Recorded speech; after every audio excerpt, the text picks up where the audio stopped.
respected people on the dais, and my colleagues and my students.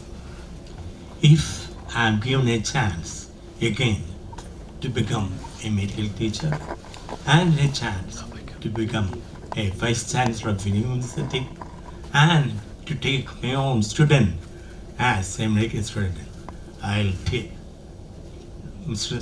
Mahadev as my medical student. I'll teach him for 5 years in medical university because he has charged my heart with emotions. During the 32 years of service in medical colleges all over Kerala in 4 medical colleges, after I have delivered 37 children to this world and have seen more than 700 disabled children, I have not seen a person who is emotionally charged like this.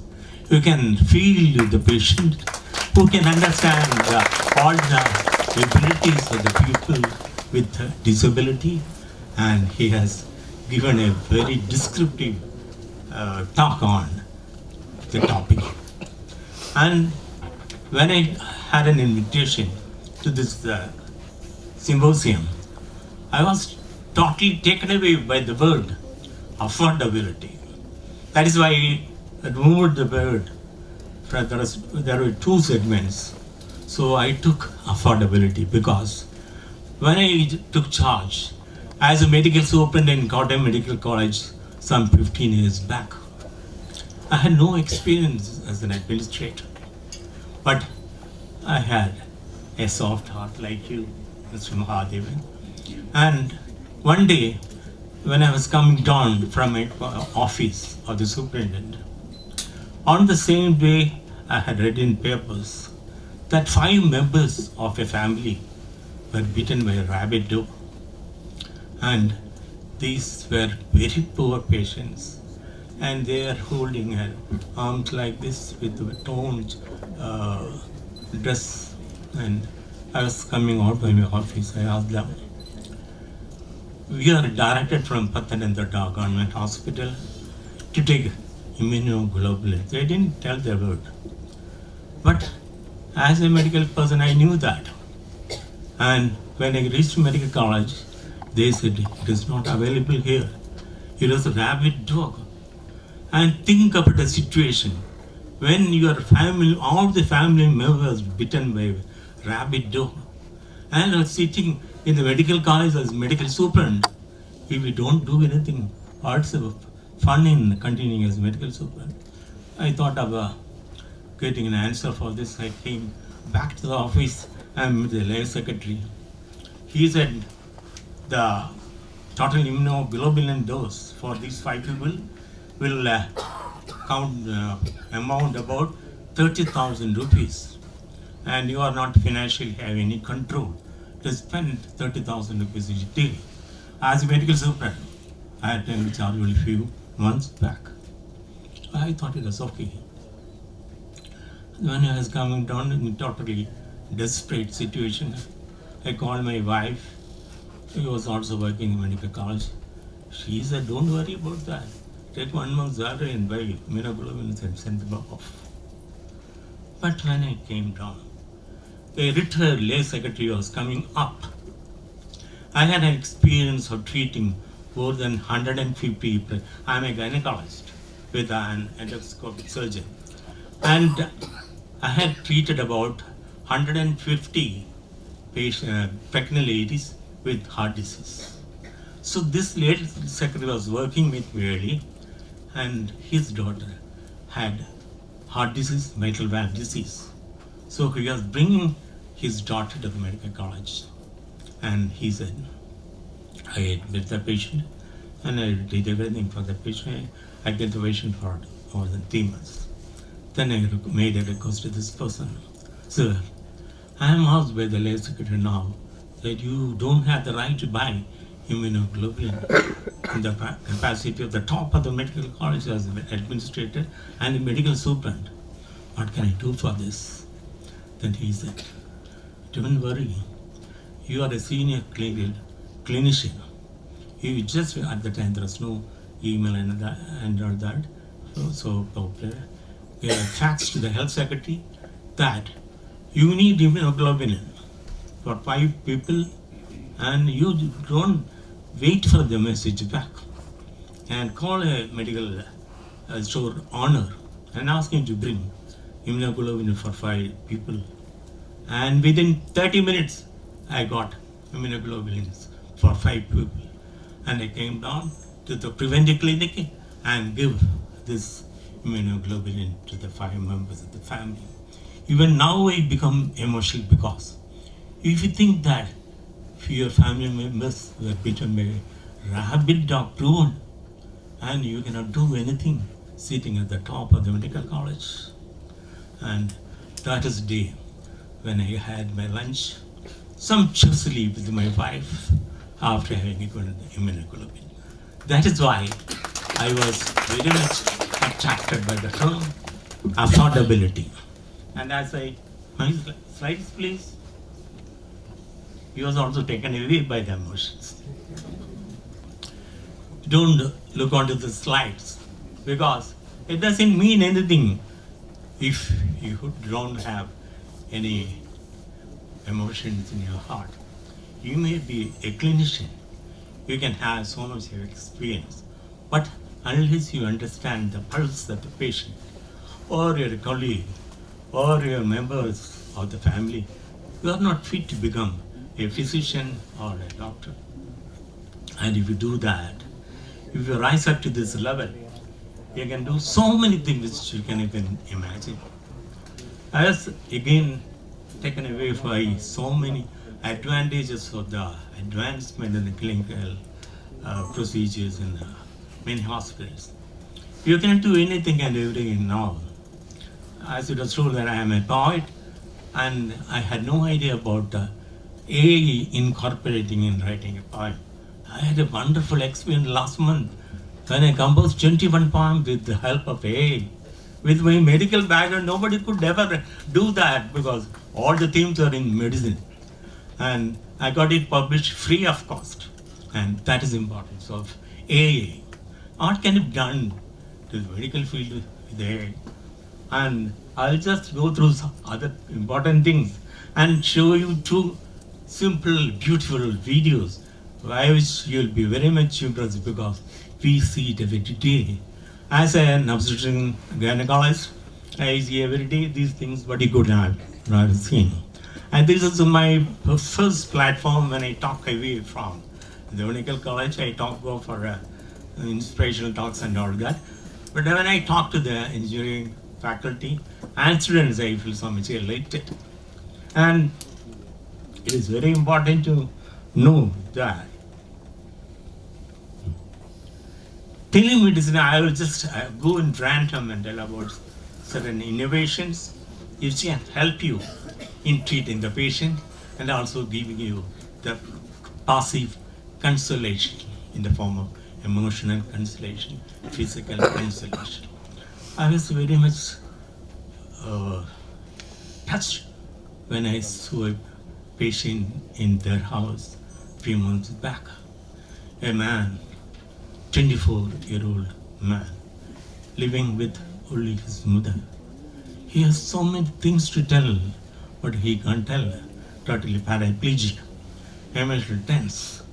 And I thought about the outcome when I was invited for this symposium, because if you can convey anything to the colleagues or to the friends, you become so much solace, because when you are in a situation when you can't move your leg and hands, but your heart is full with emotion and also imagination, it's a very difficult situation. That is why Amrita and the Heart Lab Part is doing a great job here. And I'm happy that I can associate with them. In telemedicine, we came into the actual functioning during the COVID times, when people were afraid to go out and meet people, patients. Then we could do telemedicine. But the drawback is that once you don't see a patient for the first time in your room or in a company without palpating and touching or doing anything, What you do everything through electronic communication may be wrong. But I have now come to understand that technical advancement has gone to such an extent that even seeing the patient and palpating the patient and communicating to the patient is not going hand in hand. This is a situation where I can operate from New York from a lab to a patient in Kottayam Medical College from directly from US, because I see everything on the monitor. I have devices which I can manipulate, and the simulating effect will be transmitted to the Kottayam Medical College from US, and I can operate the patient. But you know, if it is as reserve preparations, suppose something goes wrong, you must be able to take the patient out from the crisis. That is only one situation. But telemedicine can do a lot, and the patient can be consoled orally, emotionally, and you can do a lot when you can use electronic equipment by seeing the patient's face and talking to him or her. You can do a lot.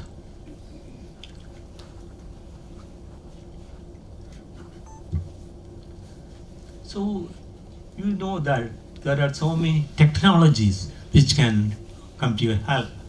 Technology for speech, technology for sight. I think my friend did not mention anything about the eyesight.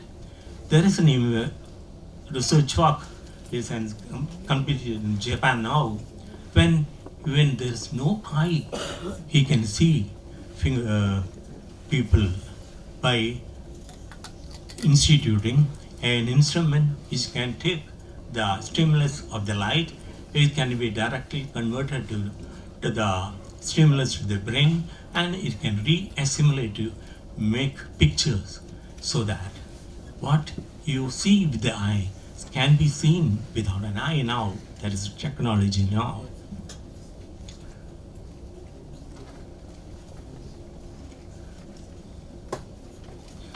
Battery,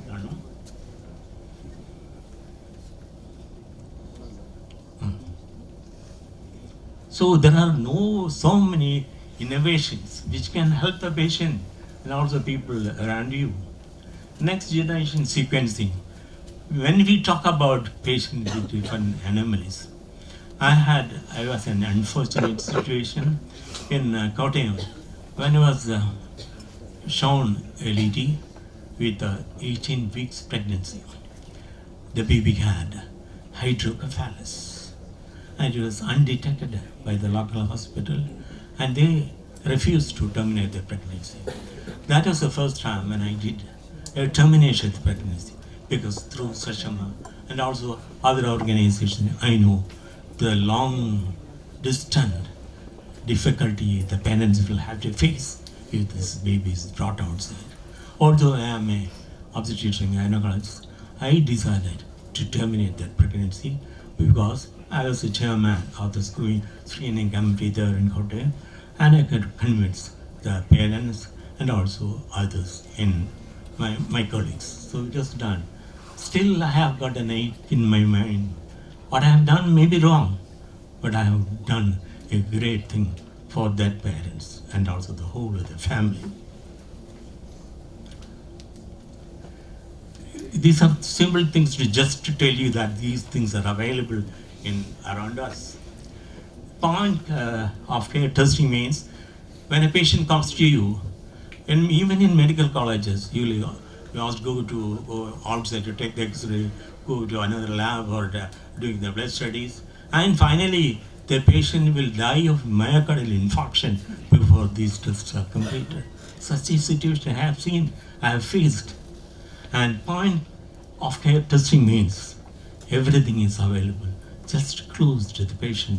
You can do investigations like X-ray, and also CT scan and anything near around, so that the patient's courage and also the sense of satisfaction will be increased, and the clinician also will feel so much boosted, and the patient will have double effect on treatment modality. 3D printing till then I got your invitation. I never knew anything about 3D printing. So I studied it. It is very important to know that when you have a three-dimensional photograph with you, you can see the spatial planes which you students should know. And you give this feedback to your machine, and the machine will bring a physical structure as per the suggestions given by the 3D dimension.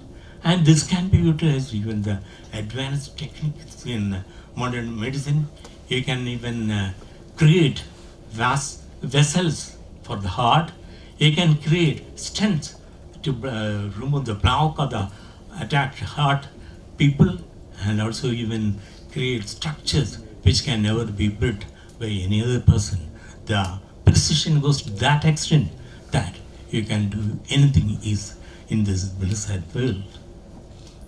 And I think I have reached your heart by this time, and I will show you the video so that you'll go back with an enlightened heart. These are things which I cannot appreciate because digitalization may be so much important. It can make the people very much aware, and they can avail all the advancements in the field of medicine. And you should study that from your people who are seniors here and your faculty members. So I don't go after that. And there are techniques called personal and precision medical care. You understand the difficulty of the patient. You understand the genetic makeup of the patient. You understand the behavior of the patient. And you understand everything the patient needs.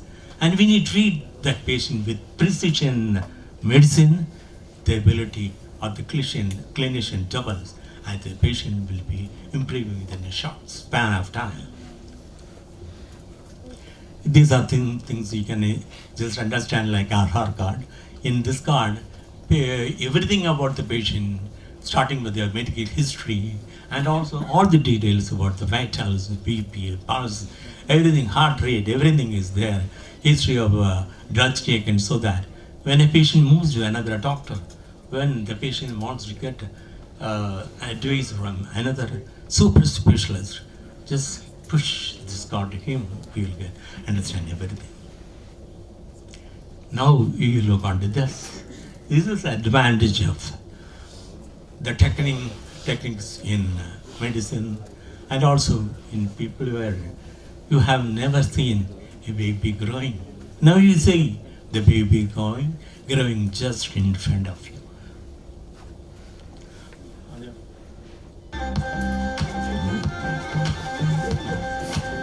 This is the baby growing, sperm going into the ovum. It is getting fertilized inside, and it is converted into 4-stage stage, 8-stage stage, finally a morula stage, and the morula moves in the uterine to get attached with the fundus of the uterus, and finally it grows into a baby. You can never see that, but artificial intelligence have brought it in just in front of you. And let the baby grow there. We'll go to the next video.